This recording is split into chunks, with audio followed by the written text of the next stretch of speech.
Day 2 ఆక్షన్లో lunch break అయ్యేసరికి RCB ఇద్దరు ప్లేయర్స్ని కొన్నారు. అది కూడా ఇండియన్ ప్లేయర్స్ని కొన్నారు.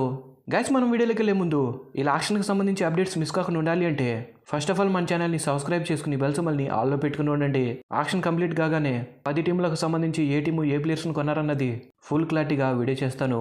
అయితే ఇప్పుడు మనం వీడియోలోకి వచ్చేస్తే ఆర్సీబీకి హజిల్వుడ్తో పాటు పవర్ ప్లేలో బౌలింగ్ చేసే ఇంకో బౌలర్ అయితే కావాలి. ఆ బౌలర్ని కొనేశారు. హజిల్వుడ్ కన్నా ఎక్కువ స్వింగ్ చేయగల స్వింగ్ మాస్టరు భువనేశ్వర్ కుమార్ని కొనేశారు. ఇది మాత్రం ఆర్సీబీకి రైట్ మూవ్ అని చెప్పాలి. ఆర్సీబీ భువనేశ్వర్ కుమార్ని 10.75 కోట్లు పెట్టి కొనేశారు.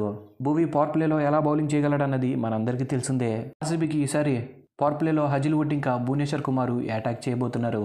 ఇంకా అలాగే భువనేశ్వర్ కుమార్కి గతంలో ఆర్సీబీకి ఆడిన అనుభవం కూడా ఉంది. ఖచ్చితంగా ఇది మాత్రం ఆర్సీబీకి రైట్ మూవ్ అని చెప్పాలి. మీరేమంటారన్నది కామెంట్ సెక్షన్లో కామెంట్ చేసి తెలపండి.